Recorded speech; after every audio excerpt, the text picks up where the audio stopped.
You can make a full film with AI now, every shot generated. But it's not easy. While the state-of-the-art video models are so good, it may seem like it's simple. The truth is that a lot of work is involved to make long-form videos with AI. Just like using any powerful artificial intelligence, the secret to high-quality output is context. In the case of AI filmmaking, that context are your reference images, your reference videos, reference audio files that help the model understand exactly what you're looking for. Unlike text-based LLMs, video generation models are dealing with multiple dimensions and layers of output. So it only makes sense that for the best quality output, you provide as many details as you can for those layers and dimensions to match your creative vision. Most of what I'll cover in this video is universal, regardless of which AI platform and service you use, but I'm going to be using Venice.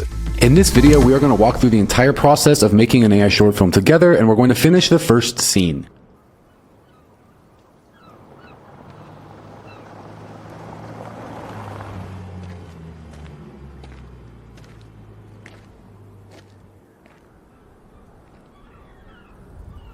Victim is male, elderly, no identification.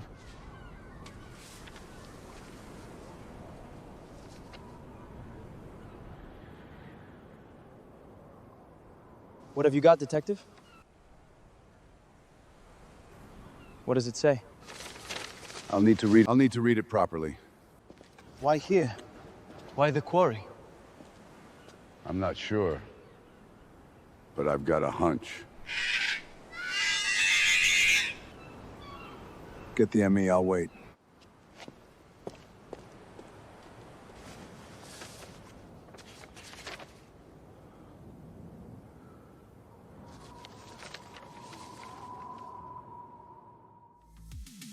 I'm going to share with you my techniques for getting higher quality output in both a timely and cost-efficient manner. First, we'll build our foundations for the film with pre-production. We'll make a story Bible, we'll lock the aesthetic, we'll create our reference images, the most important asset we can make. We'll write our screenplay and make a shot list. We'll talk about storyboarding and why I don't always use it with AI. Then we'll cover the different ways of generating your video inside an agentic conversation, or with the Venice Studio, or with the Venice Video Harness Automation. At the end, we'll make it all hold together with refinement. We'll polish up the inconsistencies, and finally we'll go over sound design generation and how to create audio that helps your film flow. And we'll talk about the mindset you need when you're editing AI film. Let's get started. We'll start with pre-production. Get your story and shots ready. So no matter how you're going to create your AI film, the first step should always be the same. Figure out what the story is and write it down. With or without AI to help us, it can be very easy to skip these steps simply because it's fun to make videos with AI. But we need a story to act as a single source of truth. So here I am in the Venice agentic chat window, and I am going to use this agent here to help me figure out the story I want to tell. So I'll simply say, help me come up with a story for a short film, and then share everything you know so far. I'm imagining 1950s neo-noir rain-soaked port city at night. Now you can be as detailed or undetailed as you'd like here. The point is to do a brain dump. Let's make it a murder mystery. The twist, the bad guy is tied to the detective's own past. Something like that, right? So first things first is we have our story, the setting, the characters, Act 1, Act 2, and Act 3. GLM 5.2 has gone ahead and told the whole story here, but always remember you could start your prompt by saying, let's brainstorm and go back and forth together on this, if you don't want the AI to have that much control.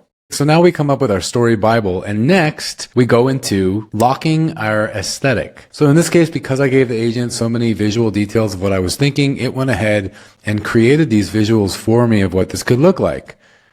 I'd say this is a pretty accurate vibe of what I was looking for. So now we have what we like, but just as a good practice, show me 3 alternative visual aesthetics we can choose from. So here we have some other options that we can explore. Aesthetic A, salt bleach. Aesthetic B, concrete and mercury. And aesthetic C, neon tropic.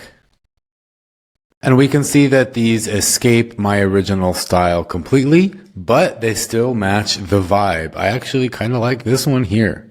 So I'll say, let's lock in salt bleach. And now we have our aesthetic. Next up, we need to build a reference image for every character, setting, location, artifact, object, etc. This will ensure consistency in our video generation shots. So our agent has locked in salt bleach. Got this Mediterranean vibe. I think that's going to be fun. And we can see we have pretty much a whole new story here. We have our setting, the island of Agia Petra. We have our characters, and we have our acts. Act 1, 2, and 3, our visual and color script, sound design, and production notes. So first, just so I have it, I'm going to say save all of this as a story Bible markdown file. Markdown file is a file that we can save that's easily read and ingested by AIs. And then we need to generate a reference photo for each character, scene, recurring object, etc. Multiple reference photos for the locations. So now, essentially, this is probably going to take a few minutes, but we're going to get a Story Bible markdown file, which now we use as a single source of truth even before we write the script or screenplay. And we're going to get images of every character, object, location, etc., so we can remain consistent when we generate our video files. I cannot stress how important this is to get it right before you move any further, because the better your reference photos are and the better your Story Bible, the higher quality output you're going to get from your AI for your film. Now, in a moment like this where the agent is working, I highly recommend going through the story and actually reading it. You obviously don't have to do this, but it can be really easy to just say, the AI will do a good job and not actually think about it. But we want to remain the storyteller here. Remember, with AI, we the humans are the strategists. We're still the creative brain behind the operations. The AI just does the implementation. So this is a good opportunity for me to read through Acts 1, 2, and 3 and make sure I not only like the story, but I fully understand it and I can imagine how it will translate on screen. Okay, so our first output, and this is actually really beautiful because it's formatted for us. On a sun-bleached Aegean island in off-season, a detective investigating men found dead on the white stone quarries realizes the killer is dredging up an execution he helped bury during the Civil War. And his own name is the last one in a journal that was supposed to have been burned. So there's the story Bible, and now we get all of our reference images. So the world of our story is beginning to come alive.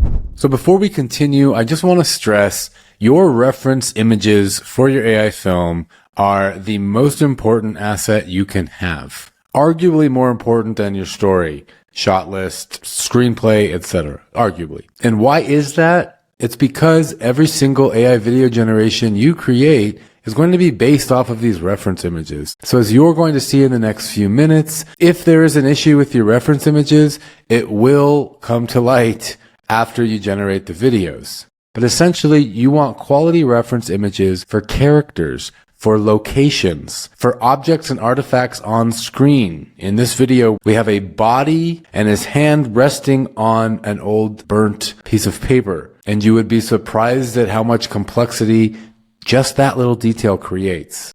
So if you take nothing else from this walkthrough, remember that just like in any other aspect of AI, for good results, you need good context. And in AI video generation, the context is the reference images themselves. So with that in mind, let's keep moving.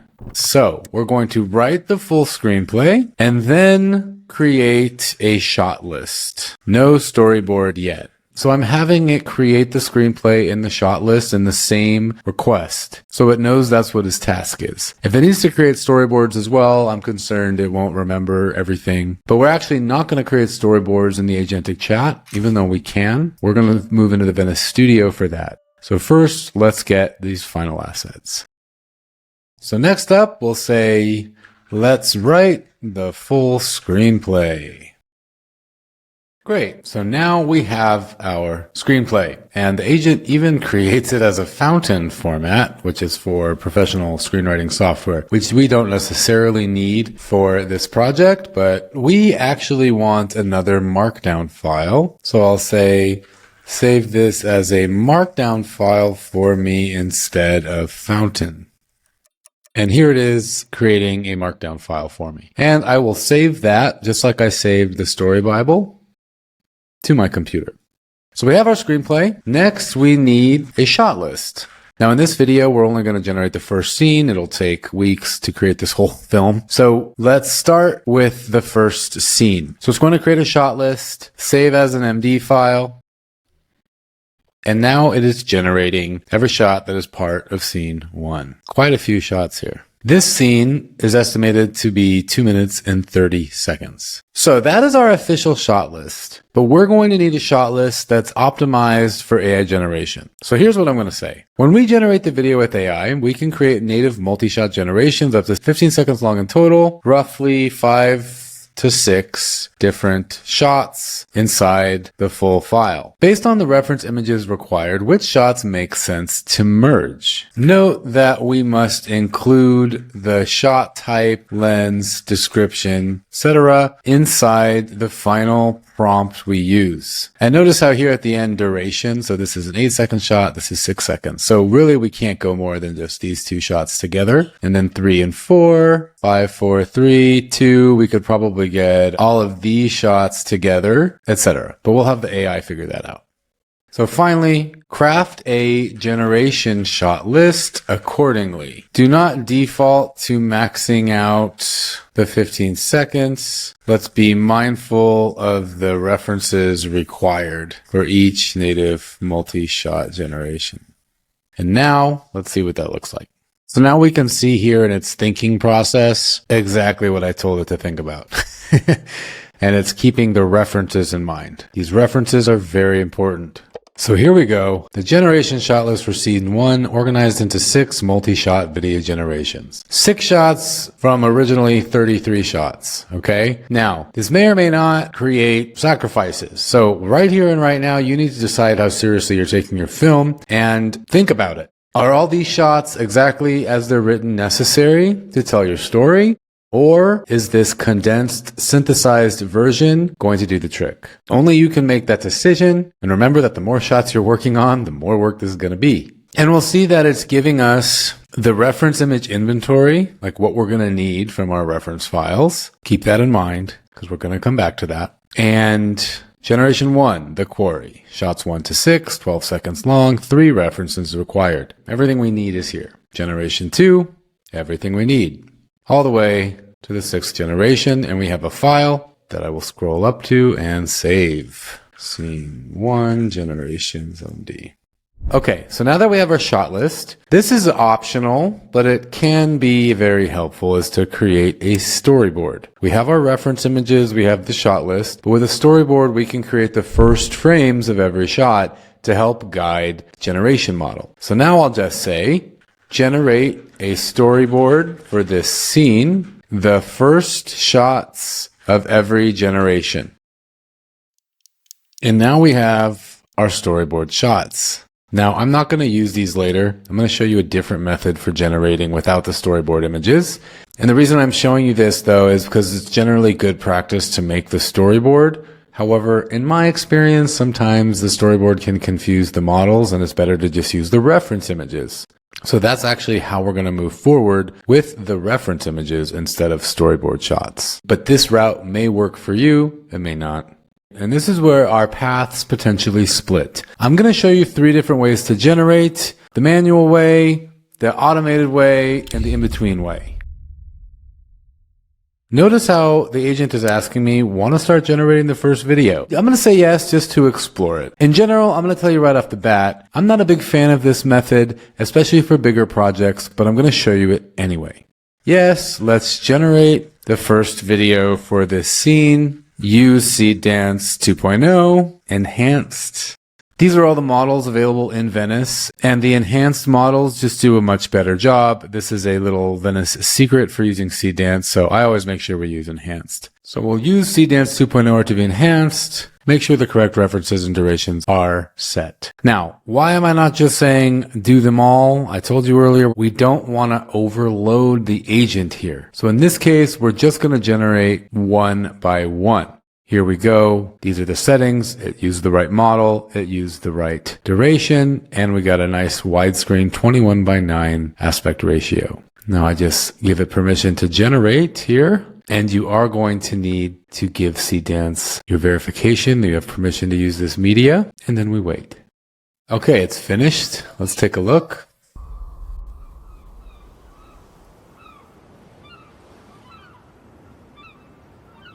It used our reference image from earlier. We got a little flash. So if we look, generation 1 was the quarry, 12 seconds, 6 shots, 3 references. We obviously did not see 6 shots there. Constant wind, distant gulls, a slap of water, etc. So I'm going to say, do it again, but make it 15 seconds and make the prompting for the multiple shots more explicit because it only did 1, 2, 3, 4 shots. So now let's see if it fits all of the 6 shots. 1, I'm not sure I like that shot. 2, 3, 4, 5, 6. So it did 6 shots. 6 explicit shots with hard cut transitions. And if we look, that first shot really should be the texture, the bleached limestone. So it's following what we said that we wanted. Pure overexposed white into the texture. Then a crane down from the quarry above, eye level shot of the body and then the body closer, then the dead man's hand with the charred page beneath it, and then the charred page's corner. So literally it followed that to a T thanks to our prompt enhancement. There's the crane down, there's the eye level shot of the guy, there's the closer shot of the body, the hand. Now a little bit of a continuity problem there, which is the nature of AI video generation. So this brings us to our next tip. If these multi-shot generations are driving you crazy because you just can't get a certain detail, generate it on its own as a separate shot. So we'll say in our multi-shot generation, one of the shots, see attached, does not have the paper under his hand consistently. Instead of regenerating the entire thing, regenerate only that wide shot. 4 seconds. Use this second image as a reference, not for the angle, but for the body, placement, and object. So now we have the shot we're going to use, but we're going to overlay one shot with this because I just couldn't get the consistency right. And so this will end up saving us some money without having to regenerate it 10 more times. So that was one consistency problem, but here's another one with one of our reference images. Notice how this image follows exactly the reference image, but then when it cuts, it's gone. All that stuff is gone, right? So this is where I have 2 options. I could tell the agentic chat, regenerate the main quarry image to not have all the stuff in it, just the body. Use the other images as reference. And then the agentic chat may or may not do a good job of that. But another option is we come over here to the edit tab here in the Venice Studio. I can select the quarry and say remove all the stuff and keep it just a plain quarry. Don't change anything else. Just remove the non-stone things. I'll choose Nano Banana 2 to get the best results. I'll generate multiple versions. Let's use GPT image as well. And 1K resolution should be fine. Great. Quickest solution to the problem, generate a new image. And then meanwhile in the agentic chat, it didn't quite work. So we don't even need that. So now I'm going to come back to one of these earlier generations. And right here where we see the guy and everything, I'll screenshot that. And over here back in edit images, I'll click combine and I'm going to add that screenshot.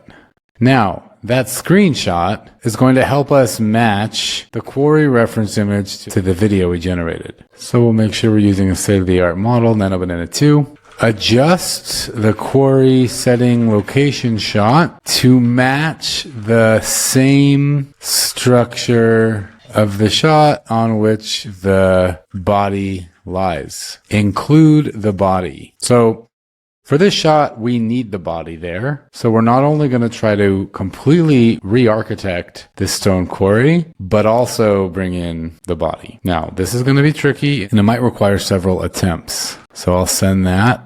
And then I'm actually going to use AI to enhance my prompt here, and I'm going to send it again to see if maybe it does a better job. Notice how it saw the graffiti text, which I'm not terribly excited about, so I'll just cut that. And it did it. Now, the body is a little too big though.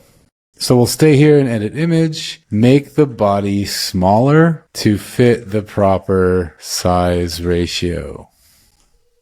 Good, better. Last thing I'll do is add that screenshot again, and I'll say match the size ratio of the quarry to the man. So the first wide image is consistent with the second. Okay, took a little trial and error, but we got it. So now I'll come back to our first generation and attach that image, regenerate that first shot using this image for the quarry reference instead. Bearing in mind, we need to use the right reference images so the continuity flows. So it's not perfect, but we're going to fix the rest in post-production, and you're going to see how we do that later in the video. Next up, we're going to start generating scene 2, but we're going to do so in a different manner. We're going to use the Venice Studio. In the Video tab is going to be where you have the most fine-grained control over your AI video generations. The Venice Studio is still going to be manual, but the experience is more optimized for really perfecting your shot. So for example, if I want to try a generation with multiple models to see how they compare, I can select as many as I want over here. So say we want to try enhanced and the regular seed dance and seed dance fast and WAN 2.7 reference and Happy Horse 1.1 reference, which is one of my favorites. Then I can select all of these and the prompt I submit will generate one variant per model. So this is where we would now manually copy and paste our prompts, manually add our reference images in and generate each shot. So here is generation 2.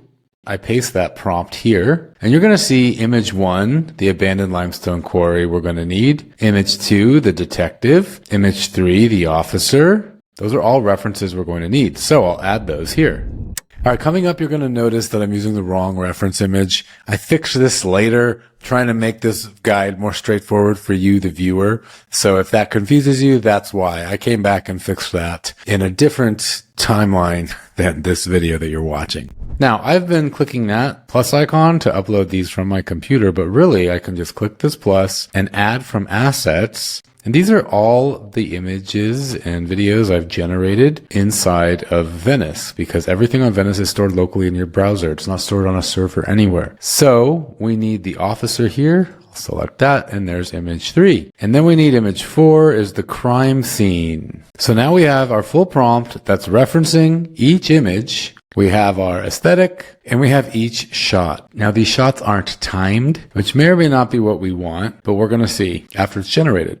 So I'll go back to our generation 2 breakdown, and this is supposed to be a 10-second shot with 5 shots in total. Now I'm probably going to make it longer than 10 seconds. I think it should be 15 because there's 5 seconds here. That's kind of a lot. So the problem is when I click here to change settings, if I want to bulk set the settings, WAN does not go higher than 10 seconds. So that eliminates WAN. We don't even need to use WAN. Now we can go to 15 seconds. We can choose 21:9 aspect ratio. But if we were trying to generate in 1080p, we can't because we're using Seed Dance Fast. Seed Dance Fast and Seed Dance Mini do not generate 1080p. They stay in 720p, which is why they're fast and quick and cheaper. So depending on your project, you may want to only use fast or mini, or you might want to just not use them at all so you can get 1080p. I'll just stick to mini and fast and Happy Horse here, and we'll just stay at 720. That's fine with me for this scene. Now I'm going to select all and copy the prompt and submit that. And now I have one failed generation here. It looks like Happy Horse doesn't want to do it because there's remnants of violence, for example. So we'll skip Happy Horse here. And then notice how I already have 4 generations queued, and I could paste that again and then submit 2 more. So if you want to see many shots at once to see which one works for you, keep on generating different models, same model. Remember, what resolution do you want? Not all models do 21:9 aspect ratio. Maybe you just want to do 16:9, etc. So the Venice Studio gives us real fine-tuned control here. We can add our references up here. We can generate many variants, and we can see our prompt, make sure it's optimal. So let's let that generate. Shot 2. This could work.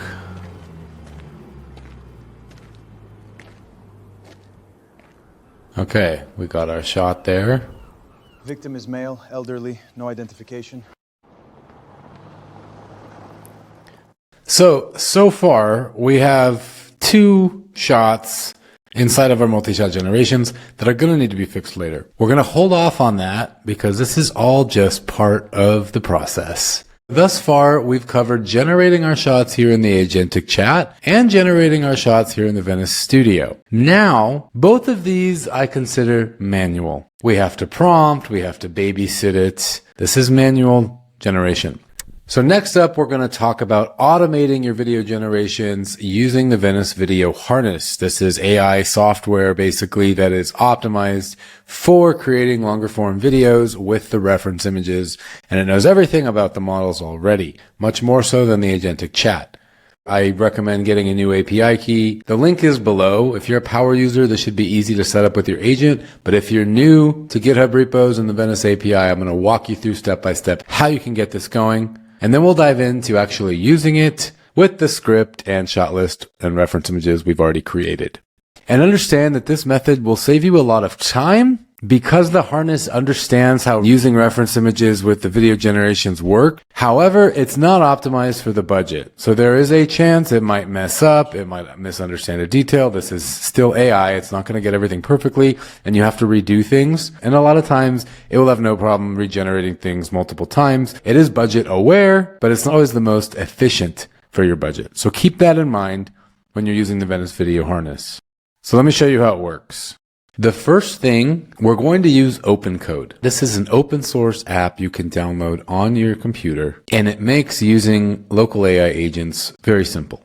Once you have OpenCode open, you can find the settings, find providers, and connect Venice as a provider. Click plus. Then you're going to need to add your Venice API key.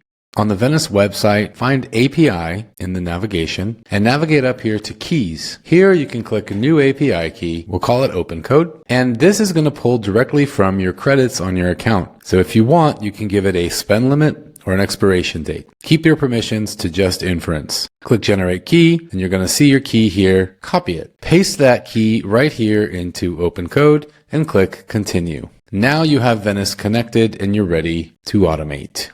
I'll make a new project, and I'm opening up the folder in which I've saved all the assets we've created so far. So if I'll click new session, this Venice Video Automation demo folder, here on my computer, you can see I have the shot list, the story Bible, the screenplay, and even the 2 shots I've approved so far, even though I'm going to have to edit them. And I've got all my reference images. So now here in OpenCode, we're working in that same folder.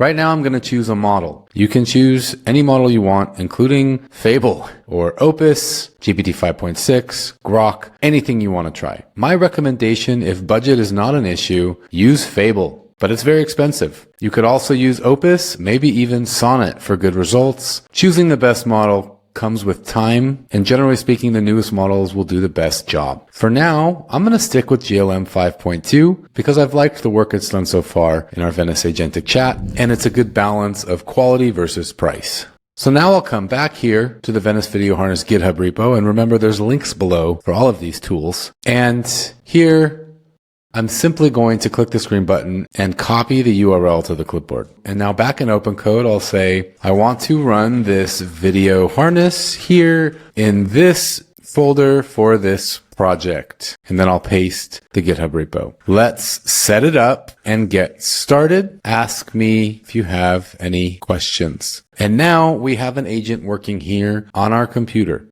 in a folder with our project. If you're new to AI agents working locally, you can see every tool that it's calling. So it's using the terminal shell to list the files, then it's fetching the URL from GitHub, then it's thinking, it's looking at the situation to understand what's going on, the dependencies it's going to need, the setup steps from the README, and it's just going to go through and do all this for us. And when there is a command that could potentially be dangerous that it needs permissions for, it is going to ask me for permissions. This is very important because you don't want an AI to be able to wreak havoc on your machine. Okay, so now we're going to need another API key. The first API key we used with OpenCode was for the intelligence of the OpenCode agent. But this time we need an API key simply for the video generation. So generate that new key and copy it. And this is what the process is going to look like, whether you're on macOS or Windows. You're going to set your Venice API key to your shell's configuration file. So basically any software running on your computer that needs a Venice API key is going to be able to find it. You don't have to worry about project-specific settings. Now, if you're a more advanced user, you know that you can just find the .m file inside the harness on your computer and add your API key there. But if this is all somewhat new to you, but you're interested in batch automating your generations, a quick Brave search will show you how to export an API key to your shell configuration file for your operating system. You can do an either permanent setup or a temporary setup, and it's really simple. Export Venice API key equals apostrophe, paste your API key, apostrophe. And now here it is in your session for OpenCode to use for media generation. Done. Once again, an API key is a sensitive variable, so please do your research on how to best handle those. And good practice is to simply delete them after you're done with the project, so nothing potentially goes awry with them later. So now it's asking me, how should I lay out the harness relative to my existing slopbook files? And I'm going to go with its recommended option to clone it into a subfolder. If you're ever unsure, the recommended option is generally the best option. Now, the Venice Video Harness is special in that it will also edit for you. But since we are trying to create a proper film, we are going to edit ourselves. So we're going to skip that for now. So now we can see the agent is working on its own to set everything up. Remember, if this feels intimidating to you, this is just a power user way of automating long workflows, but it's not required to make a quality AI film with Venice. So now what's important, it's running and the harness is ready to go with Saltbook.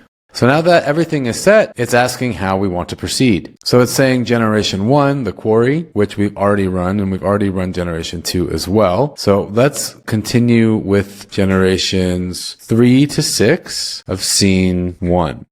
720p, and it gives us a budget of how much this is roughly going to cost. We submit that, and then we just let it go. And that's going to generate everything on its own. Now, what it is going to do in here is storyboard these shots. We skipped that earlier. We had our agent generate the shot list, and then it used our reference images to create the videos. And then we kept working with it. So now we're going to notice here that it's making a contact sheet, mapping all of our 35 reference images to the 7 scenes, and then it's going to confirm with me. This is a convenience offered when you're using a local agent like this. It's much harder to accomplish in a browser window. Now, I'm actually pressing stop. I'm saying I've added some more reference images, removed a couple, because this is a good opportunity to just fix up all our references that we learned were making mistakes in the first couple generations. And that is what I'm telling GLM 5.2 now. I've removed a few, I've added a few. Let's make sure the reference shots are clean and consistent for their purposes. And next up, we'll take a look at what it creates with that contact sheet. And here we go. It's created our first shot. I'll open up the cabinet, Gen 3. Let's open it in the Finder. And here it is.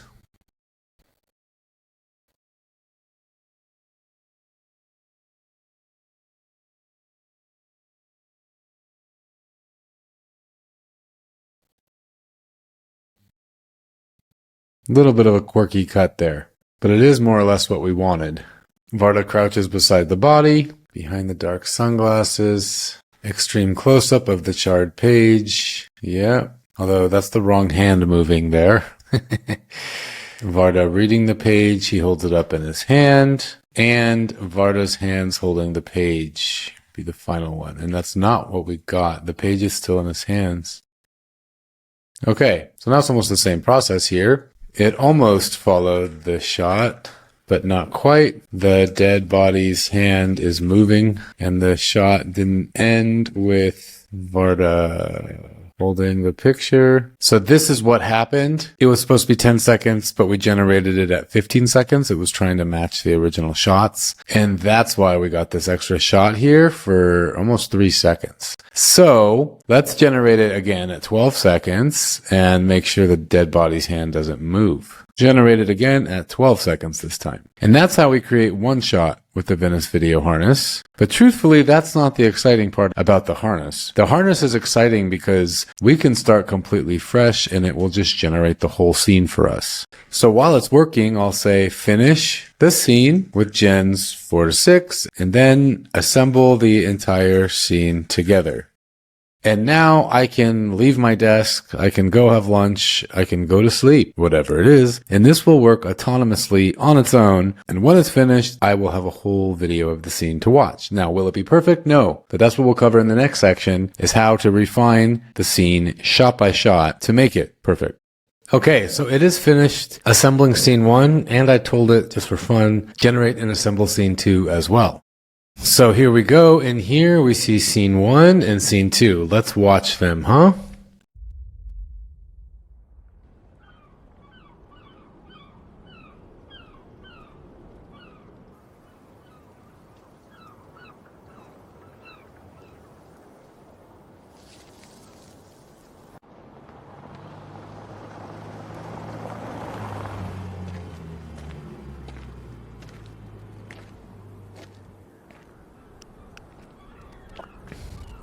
Victim is male, elderly, no identification.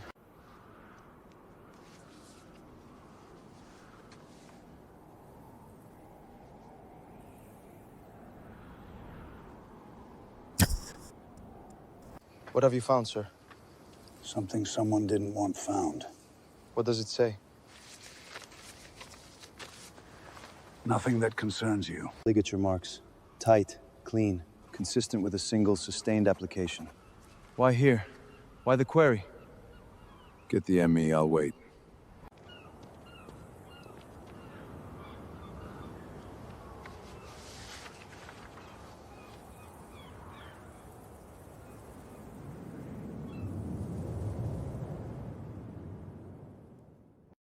So we can see how cinematically this did a really good job, but it would still be considered AI slop.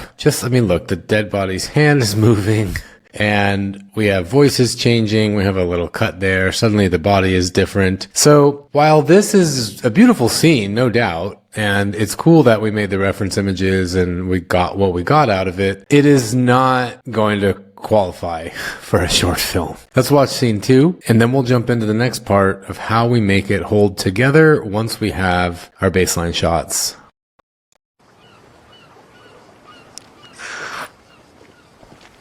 We've got this weird film frame.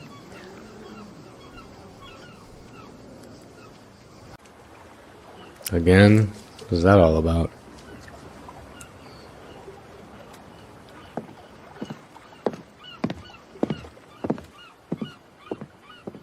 So let's recap. Scene 1, especially these first few shots, we really worked hard on them, getting the reference images right. And then by the second few shots, it still got messed up. So we'll be putting all these together and editing them shot by shot, fixing the inconsistencies. But remember the work required to generate each shot. By contrast, scene 2 here, 24 seconds long, this was generated without me. The harness did that. Is it perfect? No. Are you going to have to go through and fine tune it? Yes. But it got a really good starting point for us. Even though I don't know what's up with this film grain, we're going to have to fix that. So I asked why this is happening. Why are we getting this film grain? And our agent tells me that it's the reference images. Some of the reference images have that vibe. So let's see. Okay, so we kind of see that here in that one. We see it there. It's more of a lens flare, but in these, don't even seem to be consistent. Yep, there it goes again. So that's what it is. I did notice these in the beginning, but I just assumed, oh, the model will be fine. See Dance 2.0 will just know that this is the character. Not always the case, not a good assumption to make. So we're going to start over on scene 2 and regenerate it. But of course, that also means we have to recreate the reference images. So let's recreate the offending reference images so this doesn't happen again. Use Nano Banana 2. Let me see them before we regenerate scene 2. And now we let that work, and we'll check out the new references before we generate scene 2 again. So it has regenerated our reference images here now, and we even got a little bit of that frame there. And this all has to do with the salt bleach aesthetic. Got a lot there. And now instead of going back and forth with the agentic chat, I'm just going back and forth with the agent on open code. Same essential process here. And where we're kind of arriving to is these reference images might just be more than 50% of the entire video generation game, maybe more. So now we're seeing how important reference images are. Okay, so scene 2 has now been reassembled with the new reference images. I'm not seeing any of that film grain artifact. Good.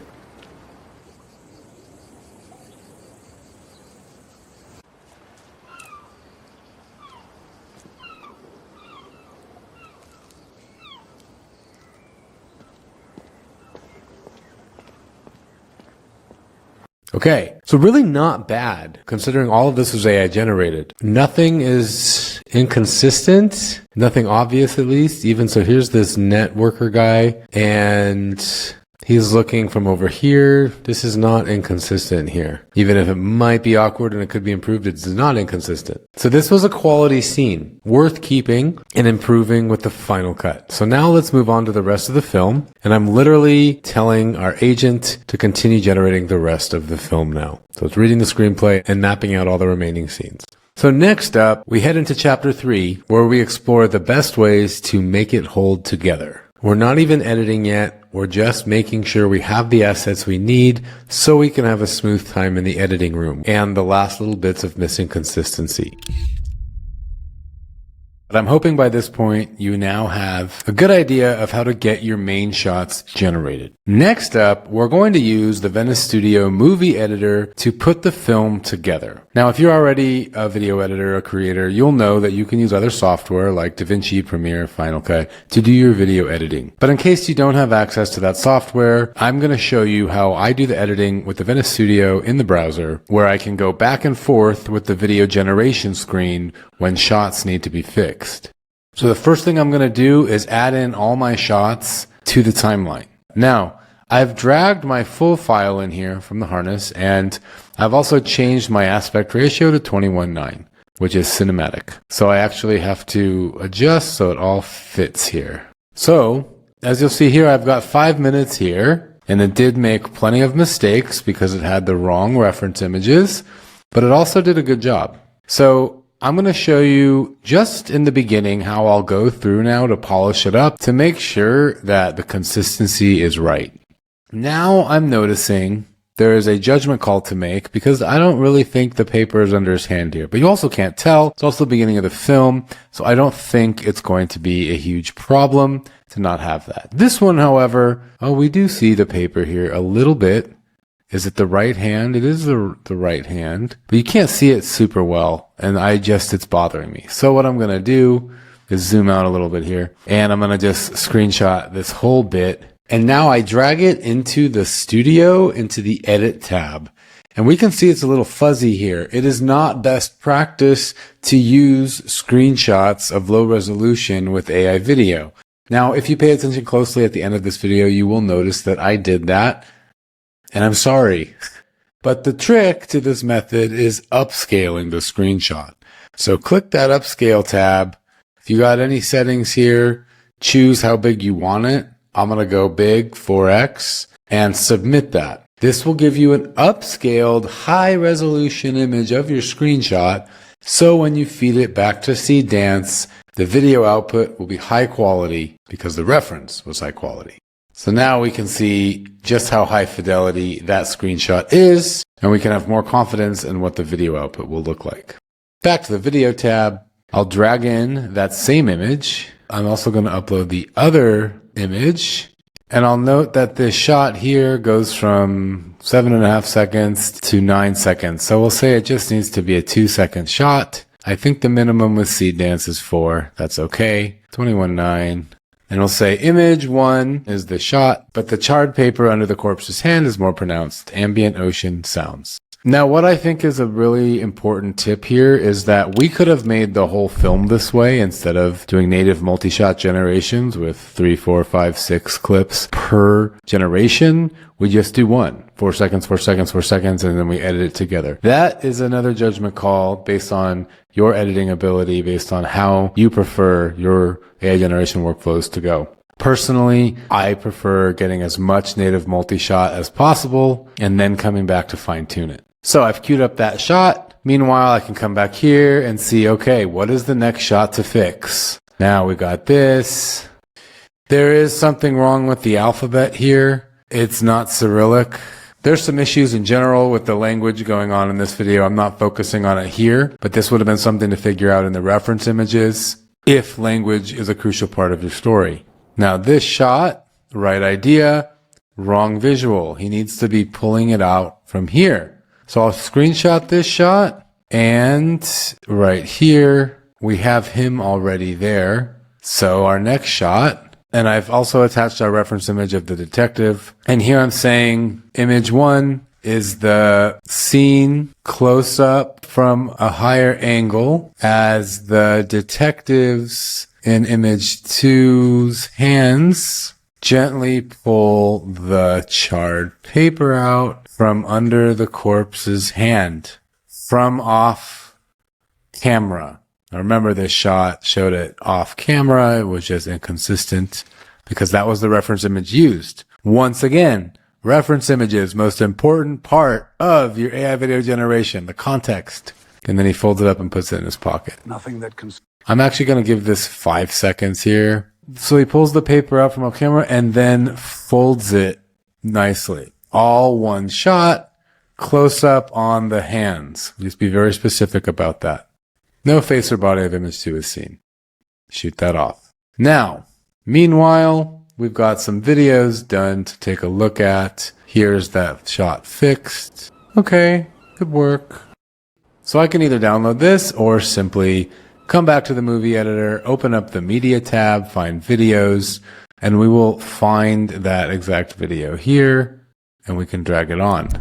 So you can see what I've done now here is I've brought in the fixed shots and I've just cut it over here in the timeline. So instead of like cutting it out, I just put a new layer and there it is. But you'll also listen to the audio and hear a discrepancy as the shot changes.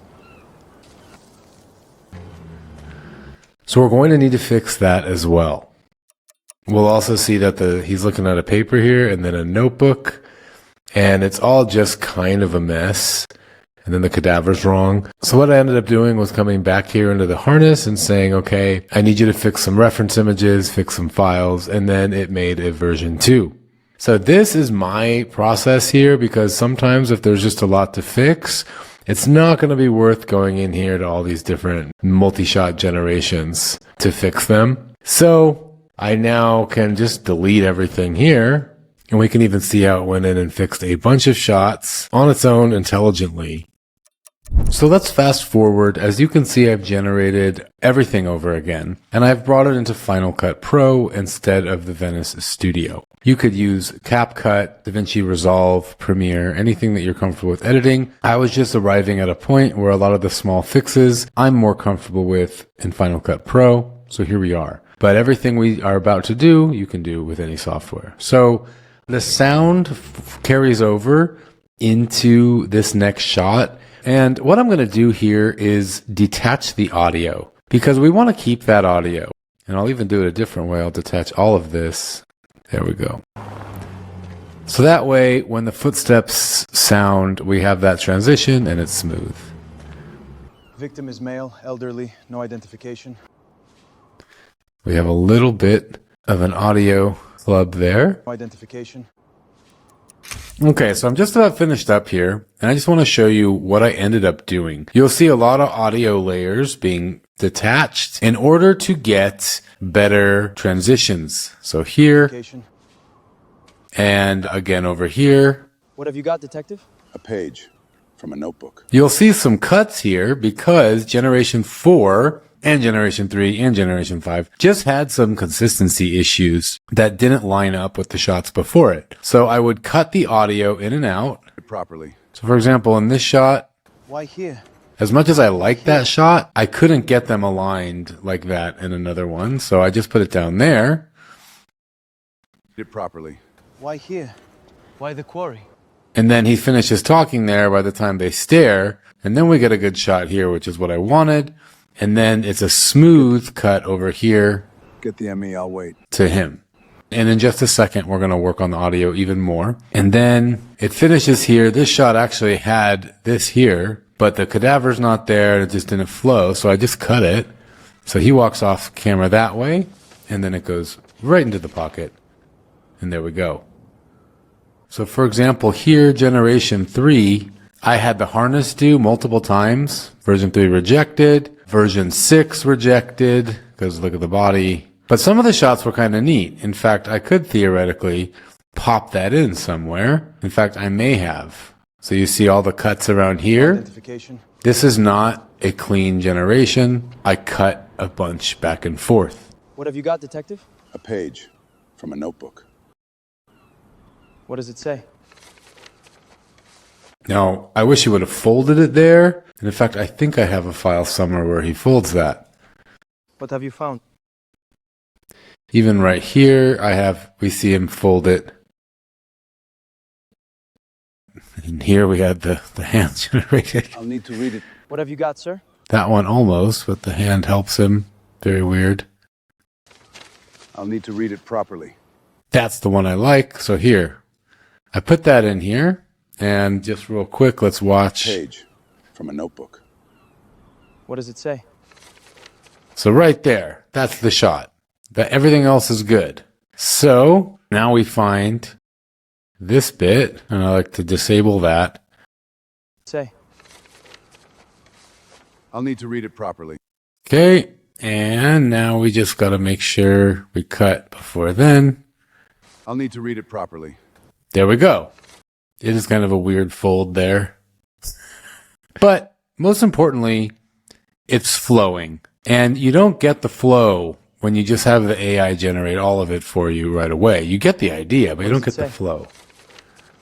I'll need to read it properly. Why here? Why the quarry? Now we have one part where he stands up, a little bit of an inconsistency there potentially. So we do need another shot to go right there. So if I disable it, see, originally this would have been perfect. Why here? Why the quarry?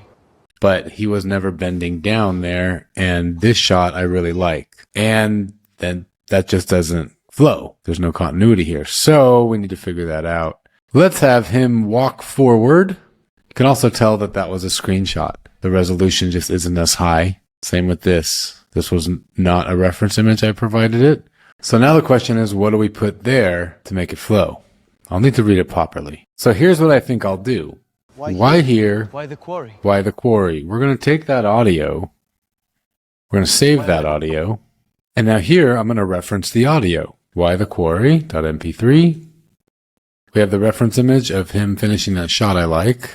And we have the angle of him. And because I want higher quality this time, so it doesn't look like a screenshot, I'll upload the proper reference images. And now we have some fun. First, I'm going to explain the positioning. We'll say image 5 is the setting. Image 4 is standing facing image 3. See image 1 for image 3's position and image 2 for image 4's background. And remember, we need to arrive here. Shot 1, medium shot of image 4 looking ahead and asking, why here? Why the quarry? Use audio 1 for this voice. Cut to shot 2, image 3 responds, I'm not sure, but I've got a hunch. That way, we'll start with this. I'll need to read it properly. Then we'll cut to him, medium shot, like this, saying, why here, why the quarry? And then we'll cut back to him saying an answer, and then we cut to this. I'll need to read it properly. Why here? Why the quarry? I'm not sure, but I've got a hunch. Why here? So we don't need that anymore. And now we see how he moves over closer, thanks to my prompting. So by the time we cut to this medium shot, But I've got a hunch. we've got that. Perfect. And then here we get the But cut. I've got a hunch. You can tell here that this was a low resolution screenshot. Not ideal. My bad there. So finally we get to a point where we have our scene generated, which is where we're at right now. Now we kind of got lucky here. We're able to use the crossfades to take care of the audio flow. But let me show you how to enhance your audio tracks with both sound effects and music. Now we're going to use the audio tab here in the Venice Studio, and I'll switch over to sound effect. Create a sound bed of Mediterranean Ocean breeze, gulls, a little wind. No voice, no music. Choose 60 seconds here. 101. We choose our model. I'll stick to Sonilo here. And we generate that.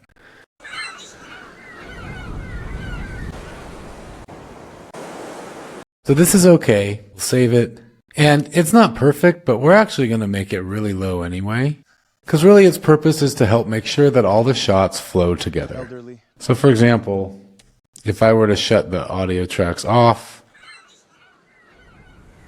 we see how now despite the cuts, we still have that flowing track. It makes it smoother. And we'll have that end at the end of our scene here. We'll have it fade out. We got most of our sound effects in the original video generations. And there we have it, scene 1.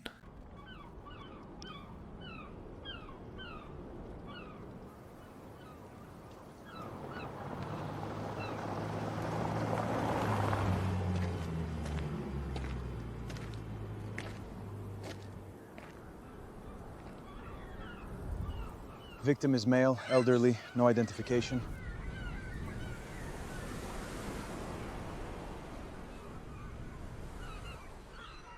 What have you got, detective?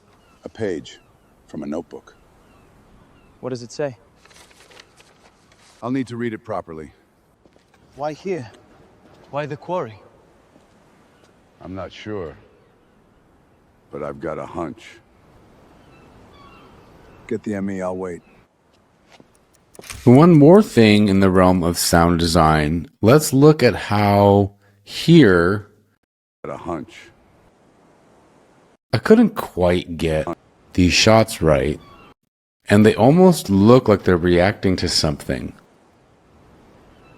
So I actually think it's Get the appropriate ME, I'll wait. to add in a little sound effect here that takes their attention. Now my immediate thought is to make a gunshot, but that would take away from the story a bit. This isn't that kind of murder mystery. So what I'm thinking is we'll hear something fall.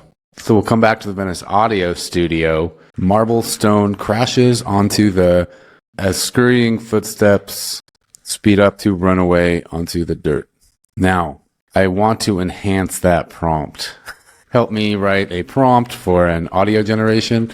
The scene is a detective is at the crime scene, and suddenly, off screen, there's a crash and a flurry of footsteps. Someone was watching him. The scene is a marble quarry. So that's not a good thing to prompt the audio model, but it's a good thing that any old LLM can help us write very specifically for the audio model. So let's see how that goes here. And we're going to use 11 labs. So first we'll get the crash.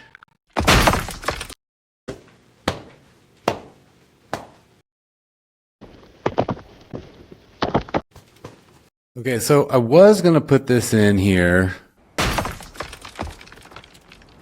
It's a little out of place. I mean, it does help that they have a reaction, but if we look at the policeman, he kind of like looks in different directions. They're not really looking in a certain direction as if, oh, there's footsteps there.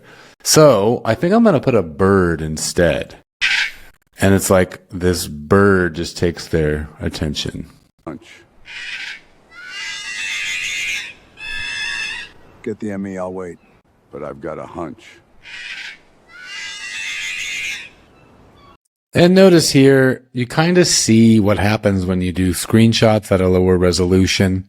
I'm not submitting this to any festivals, but there's another lesson to learn from this today. When you're taking screenshots, make them higher resolution. So the complete arc one more time, lock in your story first. Find an aesthetic that works. Evaluate multiple. Create a story Bible, a script, a screenplay. Generate a shot list, storyboard if you like, but most importantly, obsess over those reference images because those are going to determine your whole experience and the quality of your project. Let's remember what happened when I took lower resolution screenshots of a scene instead of feeding Dance a proper high resolution image for the reference. When it's time to generate, remember the agentic chat can help you generate with the reference images in its memory. Manual generation via the Venice Studio is going to give you the most fine-tuned control. You're always going to need to come back to do the fine-tuning and polishing for just small shots, depending on your method and how you decide to generate each shot in your video, whether that's native multi-shot or one by one. Everything is a trade-off, be it budget, time, or quality. Generate your shots from one of three paths: agentic chat for experiments, Venice Studio for precision, and the harness and API for scale. Everything will be refined in the edit, shot by shot. Lock your voices into your prompt. In this scene, we actually used no audio references for the voices, and the voices came out consistent. That's because of a solid bit of prompting for the voice lock. And soon, you'll have a film released into the world. It may not be perfect, but it's yours. And these are the types of projects that as you create more and more, you'll improve over time, just like the models. So learning to collaborate and communicate with the models is one of the most high leverage skills you can learn. So best of luck and happy creating.